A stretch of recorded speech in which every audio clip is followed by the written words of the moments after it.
Hello，大家好。Hello，大家好。新年快恭喜發樂！財，龍馬精神。恭祝大家身體健康，馬年行好運，馬上健康。係啦，咁我哋新嘅一年有個新嘅計劃同埋新嘅開始啦。我哋介紹下自己先好嘛？佢咧叫 Katie，Katie。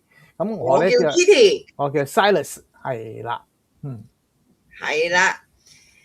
我哋咧今年咧喺2026年咧，新嘅一個 channel 咧就係我同我哥哥 Silas 咧兩個去同大家咧就去分享下我哋喺自然療法同埋喺營養方面嘅一啲嘅分享啦。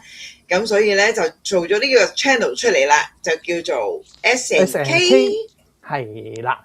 咁呢個 S&K 咧係講有關營養啦，有關自然療法啦，各種嘅狀況。尤其是咧 Katie 咧對呢個自然療法嘅方面係比較有心得嘅，佢係一個非常長期嘅使用者啊。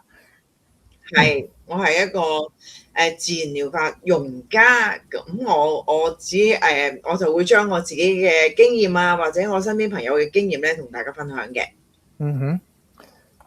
咁而我哥哥咧 Silas 咧，佢係一個有醫學根底嘅人啦，咁佢亦都研究咗營養補充品好多年啦，咁所以咧其實佢就可以俾到大家好多嘅資訊嘅喺健康方面。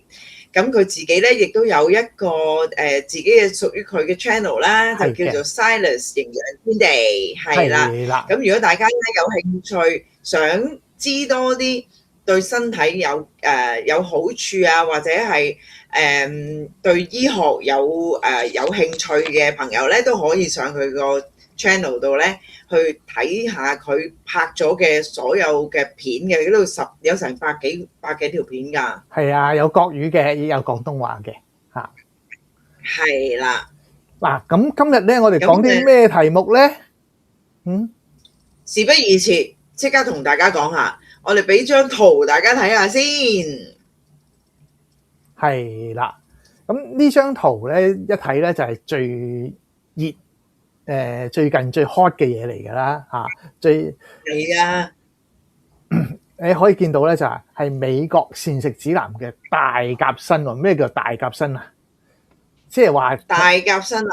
同以前犀利唔同啦，真係反轉再反轉，係真係叫反轉㗎。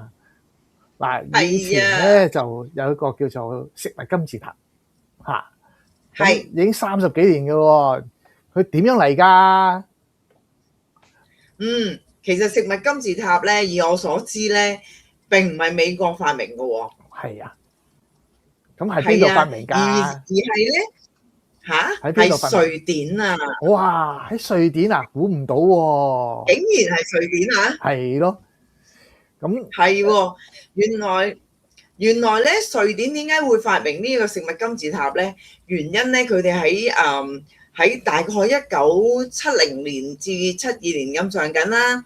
咁佢哋咧係因為要對抗呢個食物嘅昂貴嘅價格啦，而佢哋咧就有個設計師咧就設計咗一個食物金字塔咧，係俾佢哋國民咧去跟隨呢一個嘅食物方法㗎喎。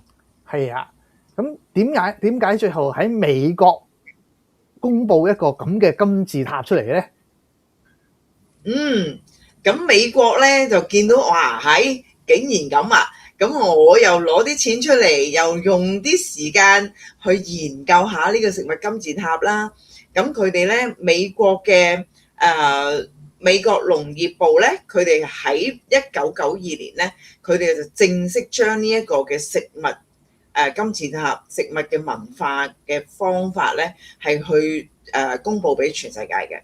哇！到而家已經30年㗎啦，竟然30年之後咧，有一個咁大嘅改革，睇下改革成點？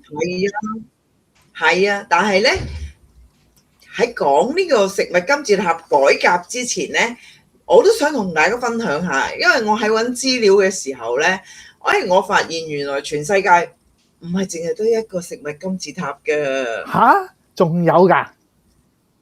係啊，原來咧中國啦、印度啦、地中海啦、日本啦、加拿大啦呢啲德國啦呢啲都有佢自己嘅食物金字塔或者係食物嘅一個建議指南俾佢哋嘅國民嘅。咁佢有咩唔同咧？咁都會因應佢哋本身唔同嘅民族、唔同嘅習慣，有唔同嘅膳食嘅安排嘅。但係大同小異，都係差唔多。係咯，咁以前嘅金字塔咧，同而家嘅金字塔就有好大嘅差別喎。你見到咧，都係以前嘅金字塔就真係金字塔嚟嘅喎，而家咧個金字塔好似冧咗落嚟一樣，好似倒金字塔嚟嘅喎，失去平衡啊！咁個倒金字塔咧，又同我哋以前嘅概念咧係有完全相反嘅觀念嚟嘅。咁係冇錯，嗰個觀念都幾大嘅改變嘅喎，Silas。係啊，我哋先睇下舊嘅金字塔係點嘅先。好啊，嗱，呢個就係舊嘅金字塔。咁係啦，舊金字塔嘅底層都係一種碳水化合物為主嘅，包括麵包啊、麵類啊、呢個穀物類啊為主嘅噃。係啦，係啦。再嚟咧就係啲蔬果類啦，香蕉啊、水果啊。咁肉類同蛋白質咧所需要嘅量就比較少嘅。咁油脂肪類啊，各樣鹽啊、糖啊，就喺最頂層咯。係啦，所以成個咧就係一個咁樣嘅結構嚟嘅。咁但係而家嘅狀況咧就啱啱相反啦。係啊，呢個就係我哋跟隨咗30年嘅食物金字塔啦。係啊，咁點解會改變咧？點解改變啊？我估隨住呢個年代嘅唔同啦，大家身體，我諗係美國佢哋發現到佢哋因為呢個食物金字塔而令到佢哋嘅國民咧多咗好多慢性嘅疾病啦，例如心血管病啊、糖尿病啊，所以咧佢哋要將呢個食物金字塔咧係要再顛覆一次嘅。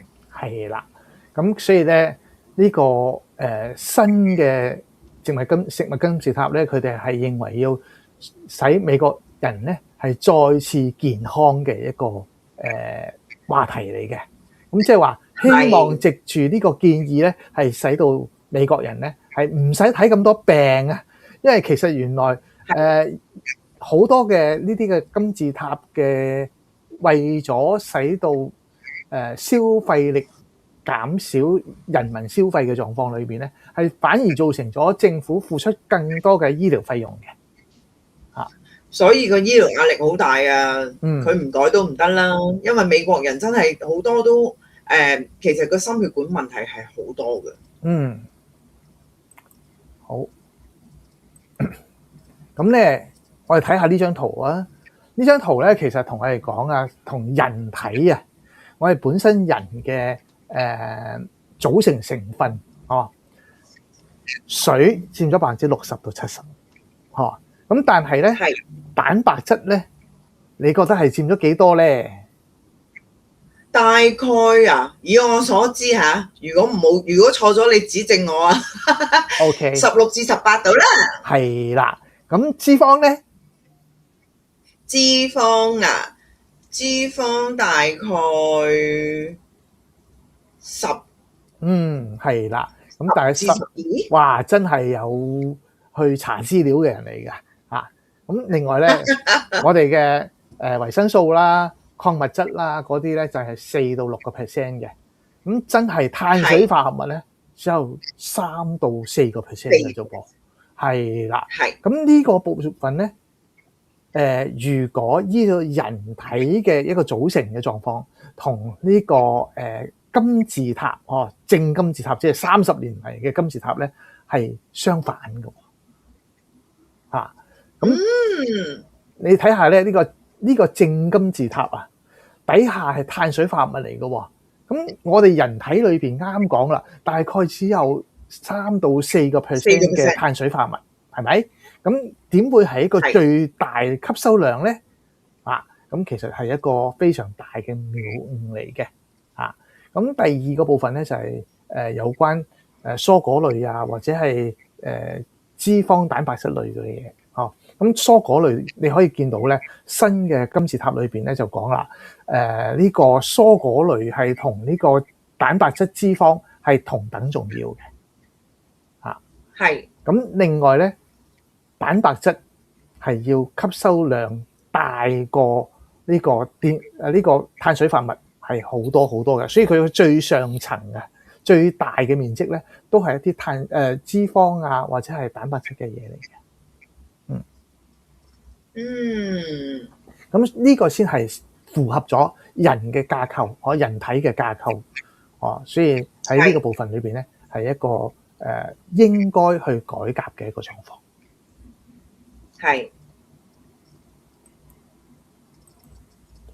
咁但係咧喺呢個倒三角形嘅呢個營養建議裏邊咧，仲有一個非常重要嘅觀念嘅。呢個觀念咧就係原來食物咧有分4類嘅噃，你知唔知邊4類咧？第一類圓形食物。哇 ，circle 食物。咁係啊，圓形食物係原始個圓啊，唔係圓東東個圓啊。係啊，過闊。OK， 係啦。係啦。咁第二類咧？第二類應該係咪油類啊？油份啊？唔係，佢係一種稍為經過處理過嘅，或者係加熱啦、加鹽啦、加糖啦等等嘅一個天然嘅食物加落去，變成咗調整過嘅食物。呢個唔屬於加工食物嚇。咁係第3類咧，就係加工食物嚇。咁第4類咧，你認為係乜嘢咧？Super 加工食物，唔係 super food，super 加工食物。係啦，佢係一個超加工食物嚇。咁而家咧，好多人都使用咗好多嘅超加工食物，而導致咧喺醫療裏邊咧係造成咗非常大嘅費用支撐或者係叫做資源浪費嘅現象出現。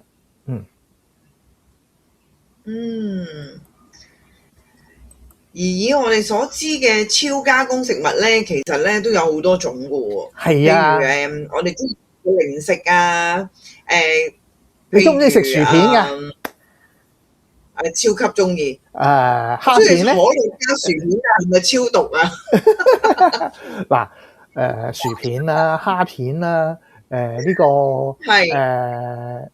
bubble tea 啦，bubble tea 啊，全世界都有名㗎啦嚇。台灣嘅珍珠奶茶，波霸奶茶，咁啊裏邊嗰粒珍珠咧就可以讓你致癌啦。外邊嘅茶咧就冇茶啦，係嗰啲調色品嚟嘅。咁嗰啲咧就係珍珠奶茶啦。咁啊，另外仲有嗰啲超加工食物啦。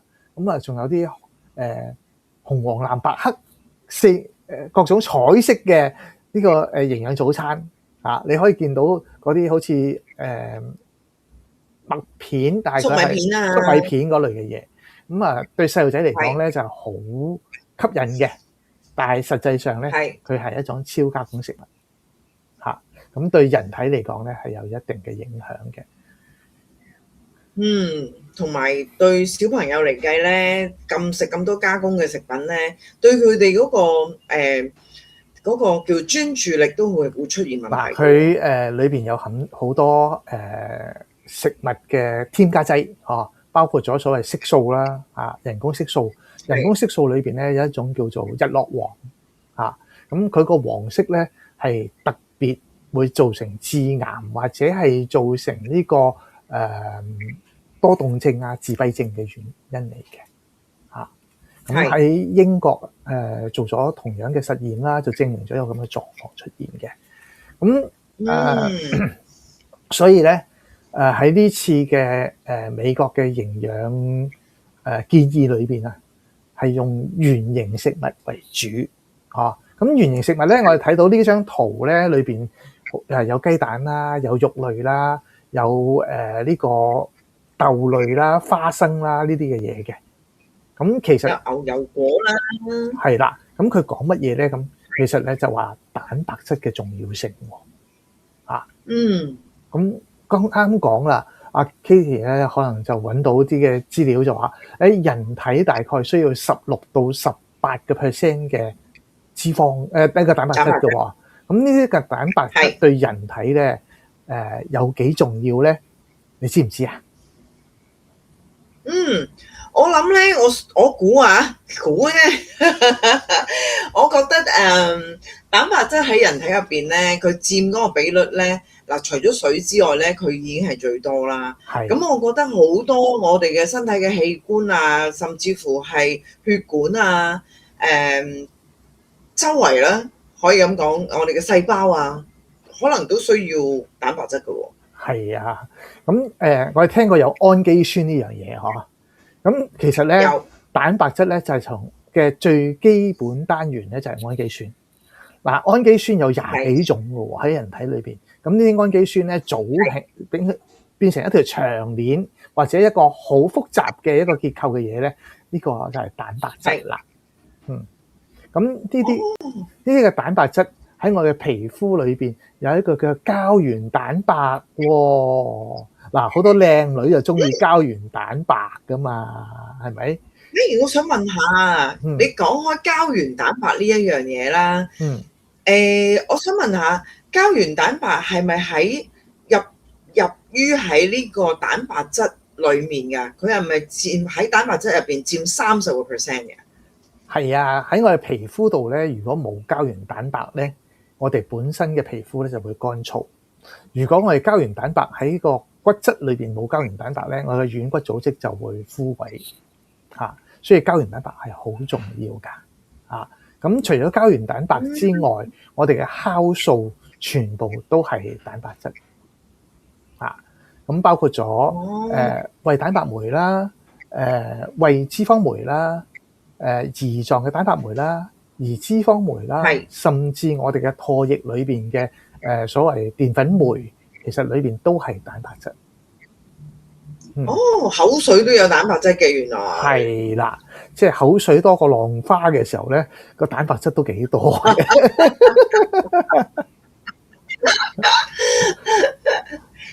嗱，除咗呢啲之外，其實我哋蛋白質嘅結構種類咧係非常多嘅，好似我哋本身嘅細胞裏邊有所謂糖蛋白，有所謂脂肪蛋白，呢啲咧都係造成細胞膜嘅一個好重要關鍵嚟嘅。甚至咧，我哋粒線體裏邊嘅膜都係由有啲脂肪蛋白啊，或者係從一啲嘅糖蛋白咧去組成嘅。咁所以冇咗蛋白質咧，我連細胞都冇辦法存活。咁即係話你講開呢個粒線體，我就記得啦。你喺呢個疫情期間咧，已經開始講緊喺冇人提過粒線體呢3個字，你已經開始講緊嘅。係啊，因為嗰陣時咧就因為 COVID-19 啦，咁同細胞生理學咧就非常有關係嘅，所以咧就會從細胞生理學去了解，哇，點解我哋人體會咁多嘅問題咧？咁後來咧就喺呢個細胞裏邊啊揾咗一樣嘢叫粒線體。然之後去睇到粒線體，原來粒線體有病嘅時候咧，會造成咗好多嘅問題嘅，包括我哋嘅智力啦、我哋嘅心臟啦、我哋嘅肝功能啦，各樣嘢都可能係因為粒線體被破壞而造成咗嘅慢性疾病嚟嘅。咁有機會咧，我會再用一啲時間同大家分享有關粒線體嘅問題嘅。咁呢個粒線體咧，喺每個細胞裏邊都有唔同嘅數量嘅粒線體咁好似紅血球咁係冇粒線體嘅咁肝臟粒線體有幾多啊？肝細胞我曾經聽你講過，我有聽書，係大概1000個係啦，已粒經線體。一個肝細胞裏邊竟然有成1000個粒線體喺裏邊喎，而且咧粒線體係可以複製嘅。哇！係點解要咁多粒線體咧？喺肝臟因為佢要排毒。係啦，咁排毒嘅狀況裏邊咧，肝臟啊係一個我哋排毒最大嘅一個器官嚟嘅。咁我哋嘅所有藥物啊，或者係碰到嘅化學嘅物質啊，或者係一啲空氣裏邊嘅啲毒素啊，咁進入到我哋嘅身體裏邊咧，係要靠住肝臟嘅排毒功能去排除嘅。咁呢個排除嘅狀況裏邊就同粒線體有關。嗯，好，咁我哋再跟住佢排完之後咧，跟住又點啊？如果我哋做任何嘅嘢咧，好似個工廠咁嚇，做完嘅嘢之後，即係產生個產品之後咧，就會產生一啲嘅廢物出嚟嘅嚇。好似喺發電廠咁，除咗電力之外，就有二氧化碳嘅產生，或者二氧化硫嘅產生。咁喺粒線體裏邊咧，佢就產生嘅係叫做自由基同埋呢個過氧化物。咁自由基同過氧化物咧喺我哋身體裏邊咧係一個非常嚴重，會使到人發炎或者係致癌嘅物質嚟嘅。咁有咗呢啲嘅物質出現，你雖然要解咗毒，毒係可以會造成人會所謂發炎啊、致癌啊各種狀況。咁我哋產生嘅廢物又會咁樣喎。咁但係呢個咧，因為佢嘅毒性唔係咁激烈，所以咧我哋可以用一啲嘅抗氧化性嘅物質去處理，包括咗 Q10 啦、維他命 E 啦等等嘅物質咧，都可以，甚至乎類胡蘿蔔素啊，都可以使到呢啲嘅自由基或者係叫做過氧化物咧，係得到中和嘅，或者係個電離子咧係被分解嘅。咁即係話你補充咗一啲嘢落去，令到你個粒線體可以做到排毒嘅功能。即係就算你唔補充啦嚇，你好健康嘅一個肝，跟住你排毒，排完毒之後生產咗一個自由基，同埋嗰啲叫做過氧化物，係啦，過氧化物，跟住你補充翻一啲嘅 Q10 或者維他命 E 或者係類胡蘿蔔素，佢就可以將佢喺你身體裏面清除，係啦，就唔會令到你發炎啦。係啦，個炎症就會相對減少嘅。又長知識啦！我哋下一章咧就睇到，哇！呢個就係牛奶脂肪類嘅嘢咯，包括咗芝士啦、酸奶啦、牛奶啦、牛油啦呢啲咁嘅物質。牛奶咧就係阿 Katie 最愛嘅飲品嚇。係啊，我咧同阿 UBE 咧開 live 嘅時候咧，我都有講過呢個故事。我由細到大都好中意飲鮮奶，好中意飲牛奶嘅。咁我咧媽媽咧約啲麻雀腳翻嚟打牌咧，我都係開牛奶請佢哋飲嘅。真係用我最中意嘅嘢去 share 俾佢哋。咁但係到我長大咗之後啦，大個咗出嚟做嘢啦，咁我去咗一間公司咧，就撞啱我最中意嘅嘢就係牛奶，但係我唔係賣牛奶，我係賣牛奶嘅機器。哇！咁而呢啲大型嘅消毒機咧，教識咗我好多關於牛奶嘅問題。係啦，咁而知道咗咧，坊間咧其實好多好可愛嘅牛牛啦，為咗我哋人類要飲好多嘅牛奶去補充我哋嘅體力啊，去補充我哋嘅鈣質啊，我哋嘅蛋白質啊，佢哋受咗好多苦嘅。係啦，佢哋咧就因為嘅過度嘅要去攞佢哋嘅牛奶啦，令到佢哋嘅乳房咧係好多嘅問題嘅。有啲又會出出現發炎啊，有啲有癌症啊，真係食好多抗生素、好多藥嘅。咁當我知道呢一 part 嘅時候咧，即係啲牛咧食咗咁多抗生素啦落去身體咧，但係佢要繼續努力咁樣工作啦，去供應奶俾我哋啦。咁唔多唔少嗰個奶裡面咧嗰個藥物嘅殘留咧，一定會有喺度嘅。係嘅，咁所以咧為咗要保護啲牛牛啦，咁我又覺得係咯，飲少啲啦。係啦，所以我就少好多飲牛奶啦，係啦。Katie 啊，好有同情心啊！同埋咧有一個當我認識咗自然療法之後咧，我知道咗咧飲牛奶咧其實對我哋腸道咧都唔係咁好嘅，因為牛奶咧會令到我哋嘅腸道會多咗一陣膜喺度，一層衣咁樣喺度啦，令到咧我哋吸收能力咧都會減弱嘅。咁所以咧我都唔係咁建議飲牛奶嘅，寧願用豆奶嚟代替咯。係啦，咁從黃豆裏邊嘅豆漿啦，或者係加咗益生菌嘅酸奶啦，咁其實咧對身體會比牛奶好啲嘅。咁尤其是咧有啲人咧對牛奶咧有過敏嘅喎，所以呢個乳糖不耐症嘅狀況裏邊係啦，咁佢反而咧係可以食一啲嘅豆漿類嘅嘢，豆奶類嘅嘢，咁會對身體咧會更加能夠適應到咯。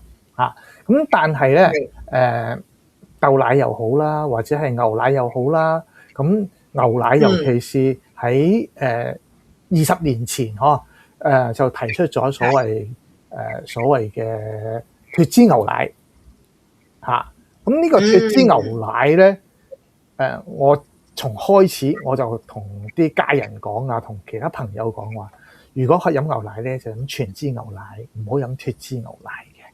咁而家咧喺呢個嘅美國嘅膳食指南裏邊咧就有更加明確嘅講，唔好飲呢個脫脂牛奶，因為脫脂牛奶係經過一個轉化嘅過程，咁裏邊可能含有其他嘅化學物質啊，或者係其他嘢。咁當然裏邊嘅有啲又話加鈣，又話加鐵，加乜嘢嗰啲又係叫做加工食品啦。咁所以凡加工食品咧就少用。係，所以我永遠都係飲全脂奶嘅。係啦，即係要飲就飲全脂奶嘅。但係有啲以我所知坊間啦，有一啲嘅鮮奶啦，即係好濃郁嘅脂肪，係嗰個佢哋飲落去個味道啊，好濃郁嘅。係其實嗰啲都係將啲 fat 打入去嘅啫喎，將啲脂肪打入去，嗰啲都屬於係加工。咁通常咧一個正常嘅牛奶嚟講，佢個百分比咧係3% 到4% 嘅脂肪。如果超過嘅，通常都係加工咁所以喺使用嘅時候咧特別要注意嘅。係。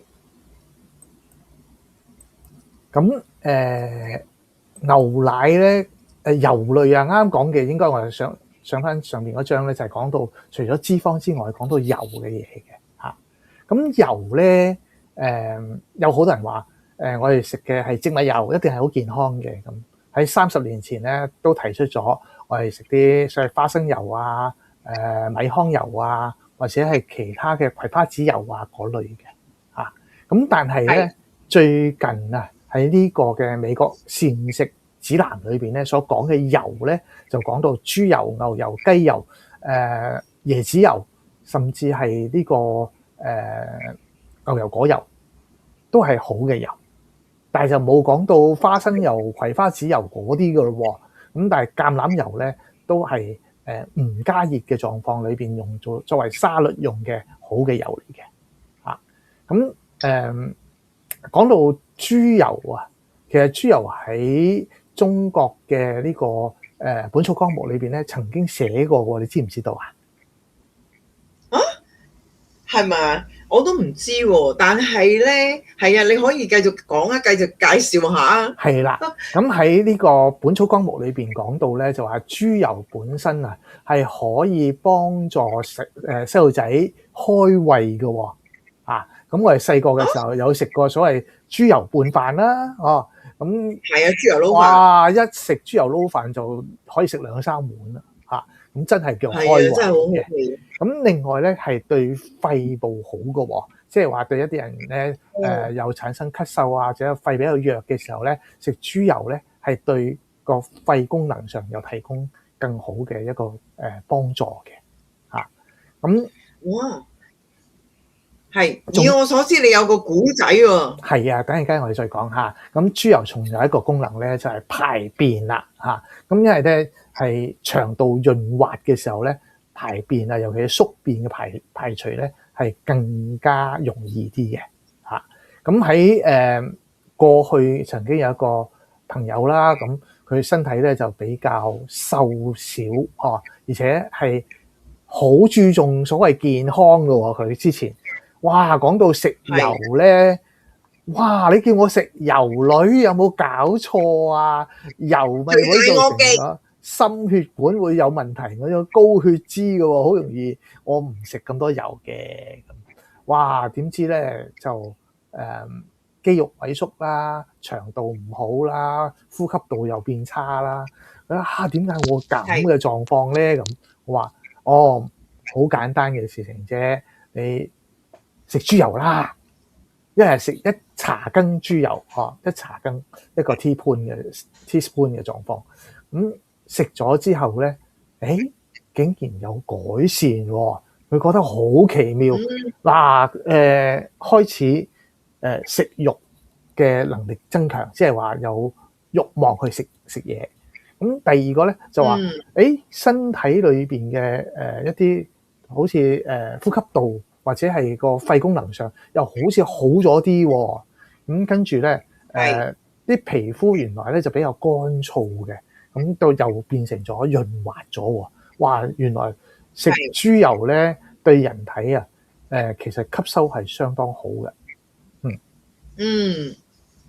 哇！呢個真係一大嘅喜訊嚟嘅，其實。咁另外咧，因為咧真係有啲朋友咧真係好介意食油㗎，因為佢哋真係好想健康啊，但係嘅一個方法其實都錯㗎。因為點解咧？你人體如果唔夠油分咧，你個腸道會黏黏啊，會黏黏嘅，係嘅，會黐埋，係啊。咁好危險。有一個小故事啦，咁就係德國德國人咧食麵包咧，人哋都係搽牛油多嘅，就係德國人食豬油嘅，係用麵包係搽豬油食嘅，即係好似我哋豬油撈飯咁嘅，佢又豬油撈麵包，咁樣食法嘅。原來咧，外國人都唔係一定食牛油㗎，有時候係食豬油㗎。真係好特別啊嚇！我都第一次聽。係咯。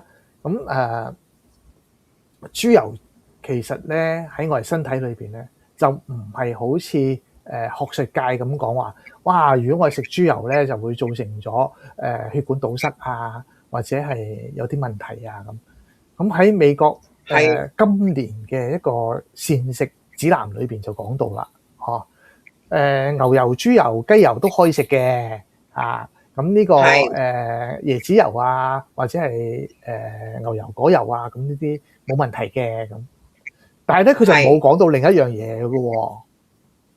我哋細個食嘅花生油咧、葵花籽油咧，或者係一啲嘅唔提啦，米糠油咧咁，冇提到喎。咁點解咧？你有冇試過食豬油？啲豬油放喺口度即刻化咗㗎？係咧，我都覺得好奇怪嗱。其實咧，譬如好似豬油啦，豬油喺室溫咧，佢都係軟㗎嘛。係啊。跟住椰子油啦，椰子油喺25度以下，佢就會凝結。係。25度以上，佢就係油狀。但係就算佢凝結都係軟嘅，都唔係硬嘅。係啦，咁但係我人體都36度幾、37度啦，咁係所以啲油唔去到我哋嘅身體，其實我唔覺得佢會凝結咯。係啦。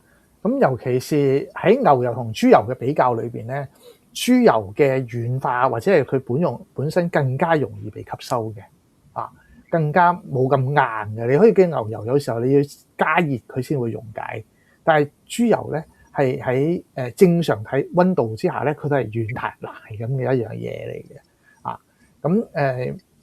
咁雞油又比牛油好少少，但係比豬油咧豬油係更好嘅。咁所以喺使用油嘅狀況裏邊，其實最重要嘅狀況係要選擇乜嘢嘅狀況作為油嘅標準咧？係咁啊，通常咧就係以發煙點為標準嘅。係，嗰個煙點要高。係啦。咁植物油嘅發煙點咧，通常會比較低嘅。好似呢個花生油啦、葵花籽油啊，或者係米糠油啊呢啲嘅，加熱咗之後咧，佢會個連結會斷咗，變成一啲致癌物質嘅。咁所以高溫下呢啲嘅油係唔穩定嘅。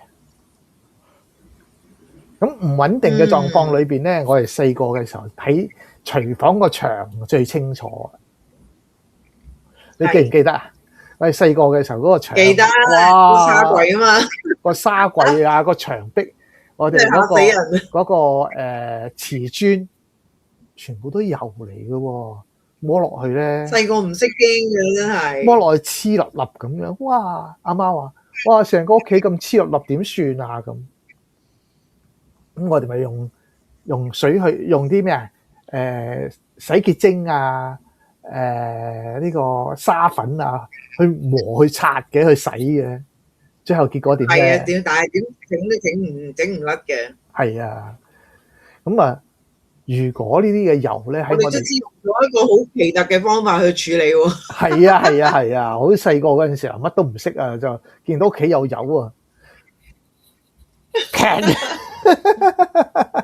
直接就油就算數啦。係啦，就油咗層油上去，遮咗佢就算啦咁。呢個咧，如果喺我哋嘅腸裏邊，呢啲油就變成咗封住晒我哋嘅油嗰個吸收嘅功能。咁同時咧，喺我哋血管裏邊咧，亦會阻塞咗我哋嘅血管，造成咗所謂動脈血管硬化或者係其他嘅狀況出現。係。咁反而豬油嘅機會或者牛油嘅機會咧係少咗嘅。咁甚至咧係唔會造成致癌嘅一個因子。因為呢啲嘅裂解咗嘅油咧係會造成咗我哋身體裏邊包括咗細胞核嘅變化，造成細胞核嘅 DNA 改變，變成咗一個致癌嘅可能性。咁所以選擇油係好重要嘅。係。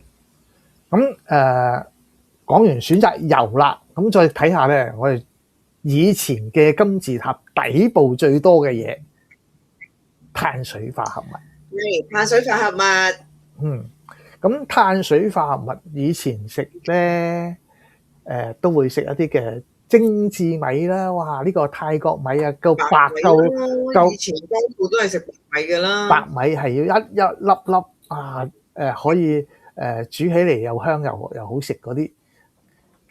嗰啲叫做好，係咪啊？咁而家咧就話碳水化合物唔係咁好喎，咁點樣選擇咧？而家通常咧都會建議大家咧係選擇一啲比較粗糧啲嘅，係啦，譬如好似糙米啊、小米啊，或者係藜麥啊呢啲之類咯。係啦。咁點解咧？咁因為咧精緻米同呢個我哋講最簡單嘅有糙米，或者係有啲叫做谷殼嘅米嚇。咁裏邊嘅差異係乜嘢咧？少咗維他命 B1。係啦，少咗維他命 B1，又少咗維他命 E 嚇。咁維他命 E 咧，其實我哋比較常見嘅狀況裏邊咧，維他命 E 啊只有一個，即係合成嘅維他命 E 咧只有一種啊。咁但係咧，天然嘅維他命 E 有8種嘅喎。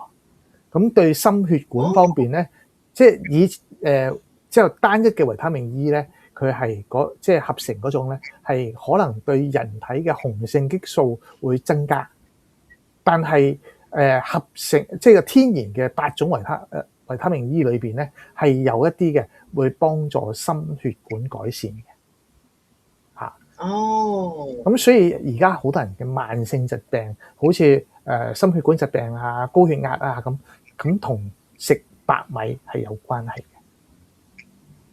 嚇。哦，原來係咁。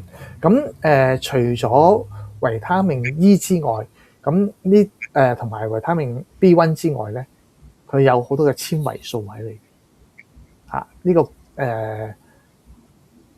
糙米嚇有呢個纖維素，咁仲有啲紅米嘅喎啊，有紅麥同紅米係可以降血糖嚇，同糖尿病改善有關嘅。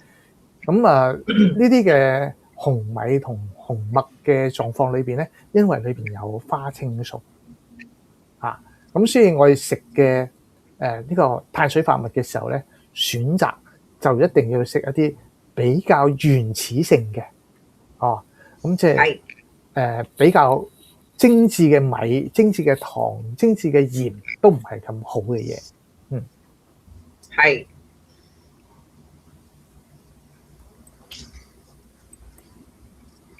跟住落嚟，我哋又講啲咩咧？嗱，我又講翻呢4個分類啦。即係話啱啱講話有原型食物啦，或者係一啲叫微加工嘅過程裏邊叫做烹調食物嚇。咁另外一個叫做加工食物，另外一個超加工食物嘅差異性嚇。咁我哋啱講過咧，就話喺原型食物裏邊咧，包括咗好多嘅蔬菜啊、水果啊，或者係啲嘅肉類啊咁。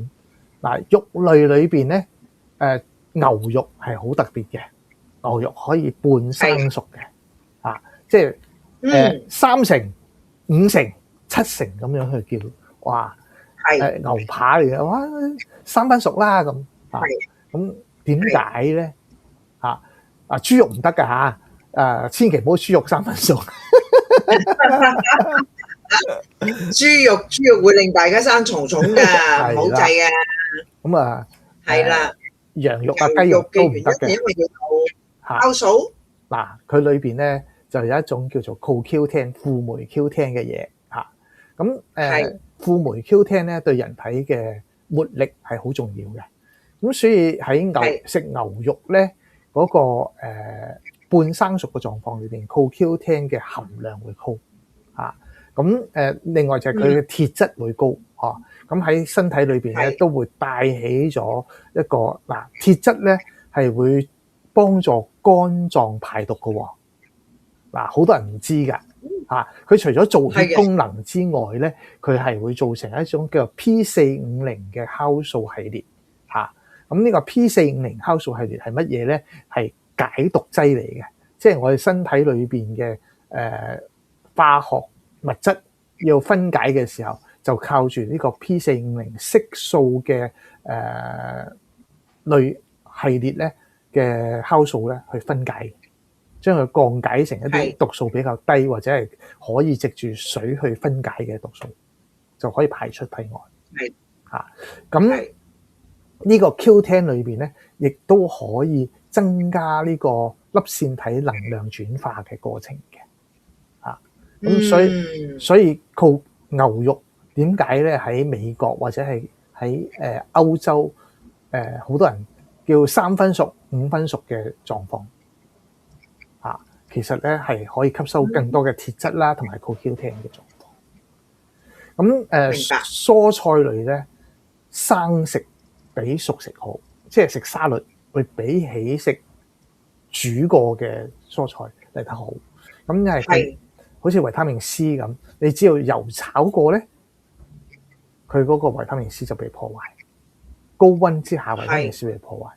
咁另外咧，佢有啲嘅生物類黃酮啊，或者係啲酵素啊，佢各種樣嘅嘢咧，都喺蔬菜裏邊。咁高溫之下都會被破壞咗嘅。所以原形食物咧，最好就係原形食物啦。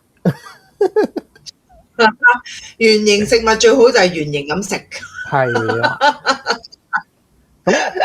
所以咧，其實我好中意每一餐咧都有啲沙律菜喺度。係啦，有啲沙律菜啊，有啲青瓜啊，煮好啦。係啦。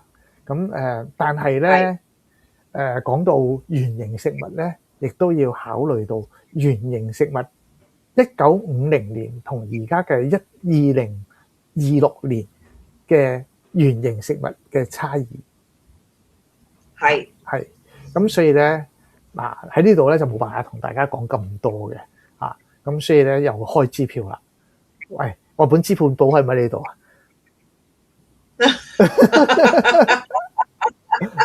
你開支票啊，你要找數噶嚇。嗱，呢張支票咧就係講啦，一個係而家嘅蔬菜同過去1950年代嘅蔬菜有咩分別？同樣一個紅蘿蔔，你食到幾多嘅維他命 A 或者胡蘿蔔素？咁另外咧就係牛肉、雞肉、豬肉，過去嘅牛肉、雞肉、豬肉同而家嘅牛肉、雞肉、豬肉有咩分別？咁有兩個時間同大家再講嚇，所以開咗4張支票噶啦。咁今年度咧，大概呢個題目裏邊咧，我大概就開4張支票俾大家先啦。咁後邊咧再講。係。咁呢個烹調食物啦，呢4張支票等你找數。係。咁要揾 Kitty 一齊找數，我一個人搞唔掂㗎。咁Kitty 同我一齊。咁呢個烹調食物嘅部分咧，就當然係經過加鹽啊、加糖啊、加豉油啊，但係嗰啲嘢咧都係天然嘅。甚至係花椒、八角加落去都 OK 嘅。你去滷個豬腳都叫做烹調食物。咁但係就唔係叫做加工食物，或者唔係叫超加工食物。咁呢啲嘅狀況裏邊，就好似我哋中國人食嘅熟食類嘅嘢，大部分都係呢種嘅烹調食物。咁烹調食物基本上有啲嘢咧係好嘅。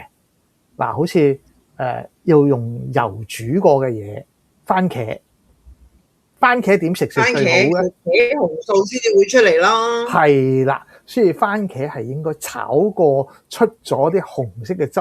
嗰個紅色嘅汁係咩咧？精華啦，就係茄紅素。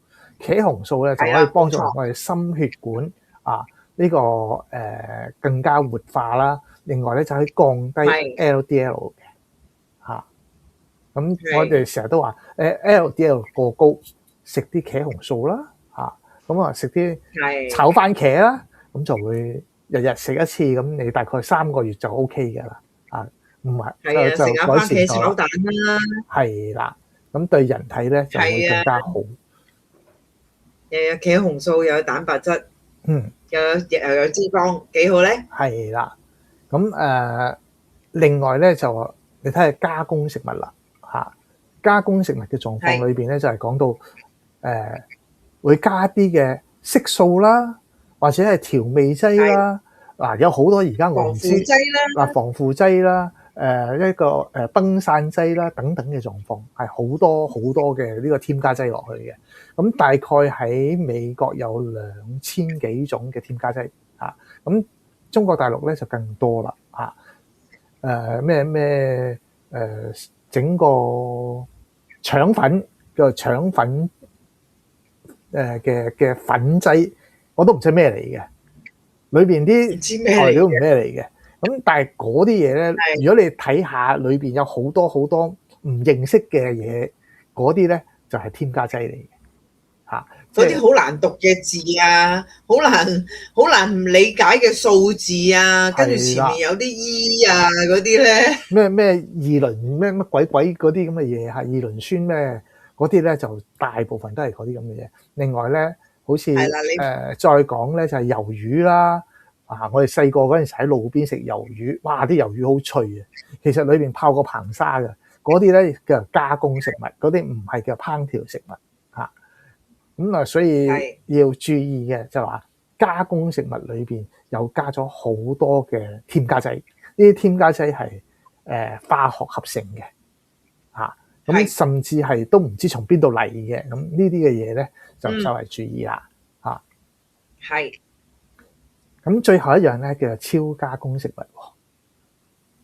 我哋咧超加工食物最中意食噶啦，以前食嗰個叫做咩咧蝦味鮮啊，哇！攞住就咔咔咔咔咔咁就食晒噶。咁啊，另外咧就係一個薯條啦、薯片啦，係嘛？係啊，最中意啊！哇，開心啊！攞住佢就成包攞住喺度食。丸啊，炸牛丸啊。嚇！咁啊，我最記得咧細個嘅時候啊，尤其是 Katie 最細個嗰陣時，我同我哥比較大，中意偷飲佢嘅汽水嘅喎。啊，汽水裏邊咧就參翻水落去俾，哇！跟住 Katie 講：誒點解我啲汽水比較淡冇氣嘅？咁啲氣會走。好成日俾人呃。最主要呃我嗰個係我兩個哥。咁啊，因為佢最細，可能同佢差嘅年紀比較大，比較距離遠啲咁多。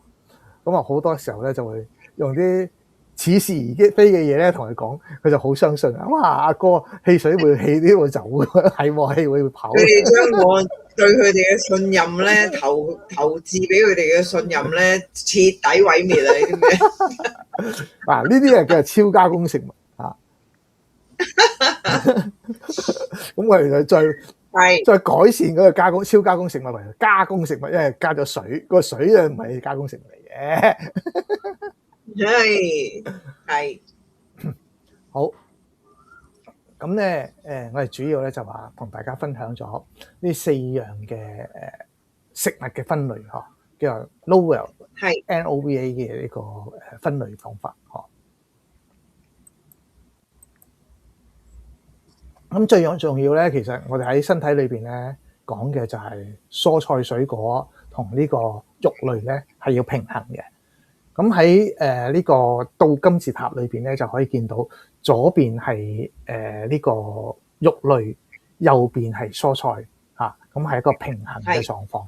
咁澱粉類咧或者碳水化合物類咧就係一個最尖端嗰個狀況，最底部係。咁啊可以見到咧任何嘢講平衡嘅，講健康嘅係呢個新嘅膳食指南嘅一個最重要嘅關鍵。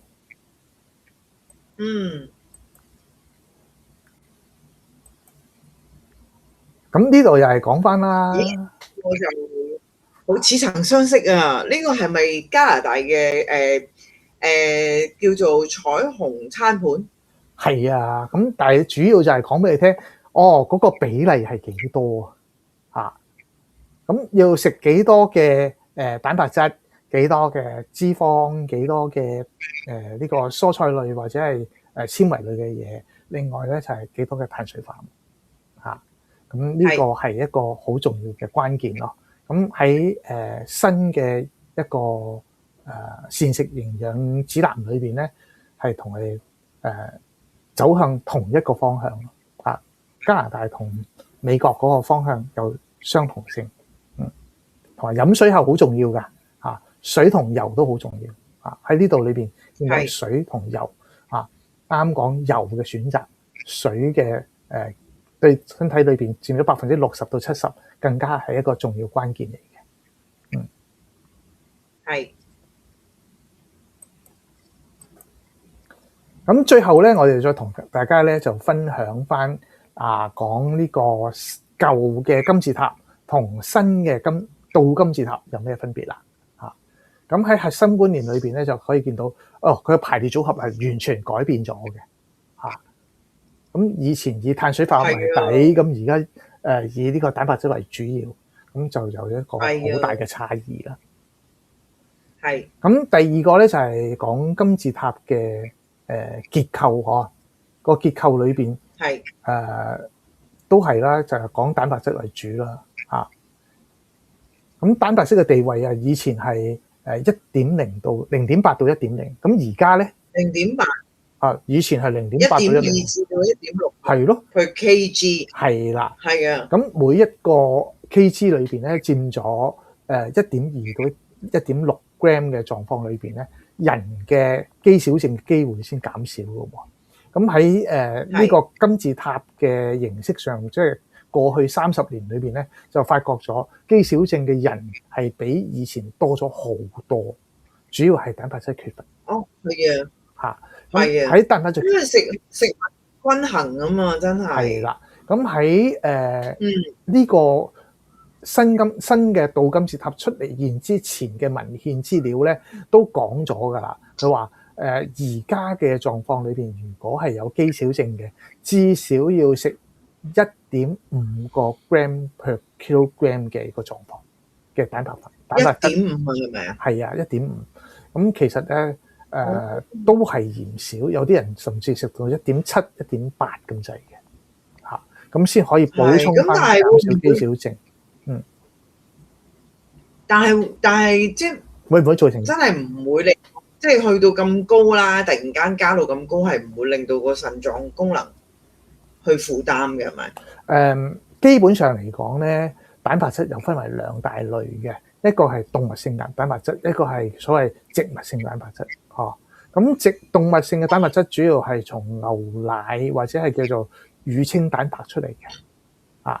咁呢個植物性蛋白質咧，有從植物嘅種子啦，好似豆類啊，或者係奇亞籽啊、稻米啊裏邊出嚟提煉出嚟嘅蛋白質。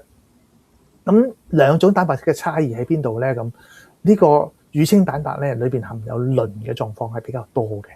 咁植物性蛋白咧就比較少嘅。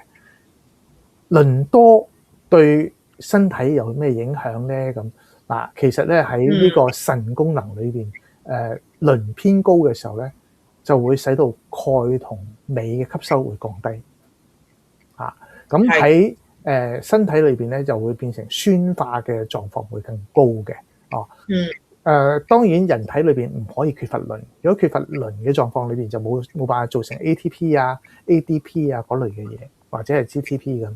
嗰啲嘅狀況裏邊係因為係個能量轉化嘅過程，但係如果鎂同鈣都冇法吸收嘅時候，就算有 ATP 都唔能夠降低變成 ADP 釋放能量嘅，因為鎂係中間嘅關鍵。咁另外咧就話磷偏高嘅狀況裏邊會酸化咗個腎臟，而造成腎功能咧係偏低，即係會變成咗更惡化嘅。咁如果係一個植物性嘅蛋白裏邊，就唔會產生呢個問題咯。明白。好，跟住再嚟就係乳製品啦。係啦，咁乳製品咧過去都話我哋食啲嘅呢個要低脂啊、脫脂啊，係啦，係啦。咁但係而家咧就鼓吹要全脂奶嘅，係啦，係啦，即係話最原始嘅牛奶係最好嘅所以其實都係原型食品還原基本步，係啦。咁呢個其實咧，從古至今都係各位覺得原型食物係最好嘅食物嚟嘅。係。